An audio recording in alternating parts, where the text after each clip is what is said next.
ലാൽ തന്നെ പറയാറുണ്ട്, ഡയലോഗ് നന്നായി പറയുന്നതാണ് പെർഫോമൻസ് എന്നാണ് പലരും വിചാരിക്കുന്നത്. പക്ഷേ ഡയലോഗുകളുടെ ഇടയിലുള്ള സൈലൻസിലാണ് പെർഫോമൻസ് സംഭവിക്കുന്നത്. ഒരു സത്യനന്ദിക്കാട് നമ്മുടെ ക്യൂ സ്റ്റുഡിയോ എന്നുള്ള ചാനലിൽ കൊടുത്ത ഇൻ്റർവ്യൂവിൽ പറഞ്ഞ കുറേ കാര്യങ്ങളാണ് കേട്ടോ. മോഹൻലാൽ പറഞ്ഞു എന്ന് ഉള്ള കാര്യങ്ങളുമാണ്. ഇവിടെ ഹൃദയപൂർവ്വം എന്ന സിനിമ, ലാലേട്ടൻ സത്യനന്ദിക്കാടിൻ്റെ ഹൃദയപൂർവ്വം സിനിമ റിലീസാകാൻ പോവുകയാണ്. എന്നാ ഡേറ്റ് എനിക്കറിയില്ല കേട്ടോ. ഞാൻ ഇൻ്റർവ്യൂ ഈ ഒരു വാക്ക് കണ്ടപ്പം പെട്ടെന്ന് എനിക്ക് തോന്നിക്കൊണ്ട് പറഞ്ഞതാണ്.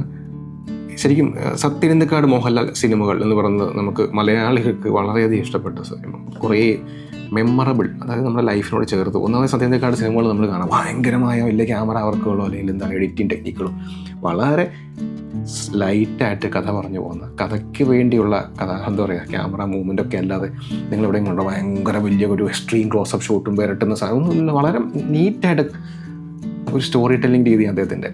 ടി.പി. ബാലഗോപാലനമ്മയാണ് ഇവിടെ ആദ്യത്തെ പടം, എൻ്റെ ഓർമ്മ ശരിയാണ്. പിന്നെ വിളിക്കാം. ടി.പി. ബാലഗോപാലനമ്മ എന്ന സിനിമയാണ് അദ്ദേഹത്തിൻ്റെ ഇവരുടെ ആദ്യത്തെ സിനിമ. അതിനകത്ത് സത്യം പറയുമ്പോൾ ഒരു മിഡിൽ ക്ലാസ്, സാധാരണ ജോലി കൊണ്ട് മാത്രം ചെറിയ ജോലി കൊണ്ട് മാത്രം ജീവിച്ചു പോകുന്ന പെങ്ങളെയൊക്കെ നോക്കുന്ന ഒരു ചേട്ടൻ്റെ, അത് മോഹൻലാൽ അത് ഗംഭീരമായിട്ട് അഭിനയിച്ചിട്ടുണ്ട്. ഇദ്ദേഹം നന്നായിട്ട് എടുത്തിട്ടുണ്ട്. എനിക്ക് അതിനകത്ത് സിനിമയ്ക്കകത്ത് ഏറ്റവും വിഷമം വന്ന മൊമെൻ്റ്, അതായത് ലാലേട്ടൻ നമ്മുടെ പെങ്ങളെ കല്യാണം കഴിക്കുന്നത് നമ്മുടെ മണിയമ്പള രാജു സുഹൃത്താണല്ലോ. അപ്പോൾ ഇവർ പെങ്ങൾ പോവുക. അപ്പോൾ പെങ്ങൾ പറയും, ഏട്ടൻ റൂമിൽ ഒന്ന് പറയും, ഏട്ടൻ എന്നെ കൊണ്ടാക്കാൻ വേണ്ടി സ്റ്റേഷനിൽ വരണ്ട, എനിക്ക് വിഷമമാവും.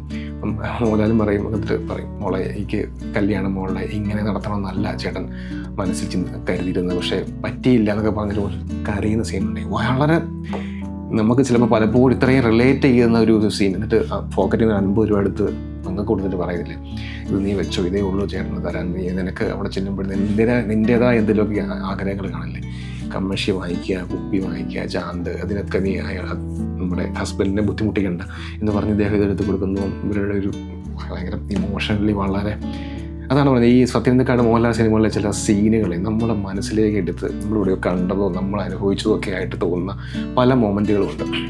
ഇങ്ങനെയൊക്കെ പറഞ്ഞാലും വേറെ ഒത്തിരി സിനിമ അറിയാമല്ലോ നമുക്ക്. ഗാന്ധിനഗർ, സെക്കൻഡ് സ്ട്രീറ്റ്, പിന്നെന്താണ് നമ്മുടെ നാടോടിക്കാറ്റ്, പട്ടണപ്രവേശം, സന്മാനസ്വളക്ക് സമാധാനം, രസതന്ത്രം, അങ്ങനെയൊക്കെ ഉണ്ടെങ്കിൽ എനിക്ക് ഇവരുടെ വളരെ വ്യത്യസ്തമായതും ഞാൻ പിന്നെയും റിപ്പീറ്റ് കാണുന്ന ഒരു സിനിമ, ഞാൻ എൻ്റെ ഡയലോഗ് പറഞ്ഞത് മനസ്സിലാവും.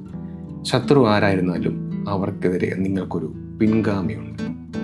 യെസ്, രഘുനാഥ് പല്ലേരി എഴുതി, സത്യനന്ദിക്കാട് സംവിധാനം ചെയ്ത് മോഹൻലാൽ തകർത്ത് അഭിനയിച്ച, മോഹൻലാലും തിലകനും മെയിൻ റോളിൽ ചെയ്ത ഗംഭീര സിനിമ അറിയാമല്ലോ. 51 ദിവസത്തെ ഇടവേളയ്ക്ക് വരുന്ന ക്യാപ്റ്റൻ വിജയമേനോൻ വഴി വെച്ച് നമ്മുടെ കുമാരേട്ടൻ, നമ്മുടെ തിലകൻ വഴിയിൽ ഗുണ്ടകളുടെ അടിപെട്ടി കിടക്കുന്നു. അദ്ദേഹത്തെ ഹോസ്പിറ്റലിൽ കൊണ്ടുവന്ന് വെച്ച് അദ്ദേഹം മരണപ്പെടുന്നു.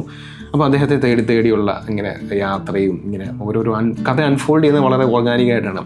എന്തോ ഒരു ശക്തി ഇവരെ അയാളെ പുഷ് ചെയ്ത് കുമാരേട്ടൻ്റെ കഥയിലേക്ക് പോകുന്നു. അദ്ദേഹത്തിൻ്റെ വീട്ടിൽ പോകുന്നു. അതിന് ഡയറി എടുത്ത് വായിച്ച് വരുമ്പോഴത്തേനും ഇതെങ്ങനെയാണ് കണക്റ്റ് ആകുന്നത്, ഇയാളുടെ അച്ഛനെയും അമ്മയുമായിട്ട് കുമാരനുണ്ടായ ബന്ധം, ഇയാളുടെ അങ്ങനെയൊക്കെയുള്ള ഒരു വളരെ മനോഹരമായ, സത്യം പറഞ്ഞാൽ അതൊരു ഫാമിലി ഇതൊക്കെ ഉണ്ടെങ്കിൽ അതൊരു സ്ലോ പേസ് റിവെഞ്ച് ത്രില്ലറാണ്.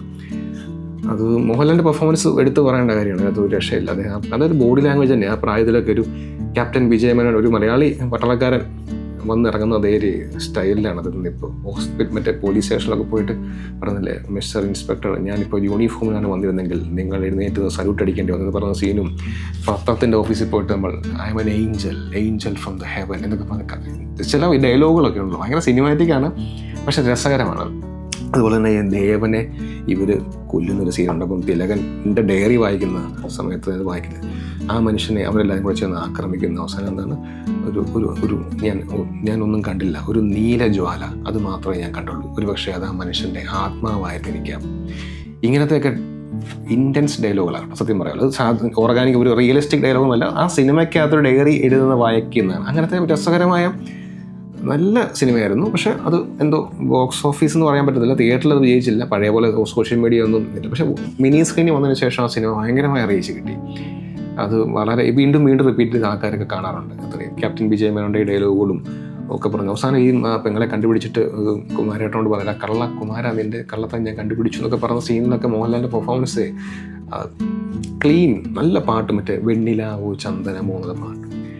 അത് ഞാൻ പറയാൻ കാരണം സത്യനന്ദിക്കാട് മോഹൻലാൽ സ്ഥിരം ഫോർമാറ്റിൽ നിന്ന് മാറി നടന്ന ഒരു ചിത്രമാണ്. അത് അന്ന് വിജയിക്കാത്തതുകൊണ്ടായിരിക്കും അദ്ദേഹം അങ്ങനത്തെ പരീക്ഷണങ്ങൾ പിന്നെ ചെയ്യാതിരുന്നത്. എന്തായാലും ഹൃദയപൂർവ്വം വേറൊരു ഫാമിലി ഓഡിയൻസിനെ പറ്റിയ മറ്റൊരു തരത്തിലുള്ള സിനിമയായിരിക്കും. പിൻഗാമിയുടെ ഒരു സ്പെഷ്യാലിറ്റി ഓർത്തുകൊണ്ട് പറഞ്ഞതാണ്. വളരെയധികം ഇവർ ചെയ്ത സത്യനന്ദിക്കാട് മോഹൻലാൽ സിനിമകളിൽ ബാക്കി എല്ലാ സിനിമയും ഇഷ്ടപ്പെട്ടു. പിൻഗാമി ഈസ് സോ സ്പെഷ്യൽ. എനിക്ക് ഭയങ്കര ഇഷ്ടപ്പെട്ട സിനിമയായതുകൊണ്ട് പറഞ്ഞു. നിങ്ങൾക്കും ഇഷ്ടപ്പെട്ട മോഹൻലാൽ സത്യനന്ദിക്കാട് സിനിമകൾ എന്തെങ്കിലും ഉണ്ടെങ്കിലൊന്ന് ഒന്ന് കമൻറ്റ് ചെയ്യട്ടോ, നമുക്ക് നോക്കാം. അതുപോലെ ചാനലിൽ ഇഷ്ടമുണ്ടെങ്കിൽ സബ്സ്ക്രൈബ് ചെയ്യുക. നമുക്ക് വീണ്ടും കാണാം. ഇതുപോലത്തെ കാര്യങ്ങളൊക്കെ ആയിട്ട് വീണ്ടും സംസാരിക്കാം. Okay, by.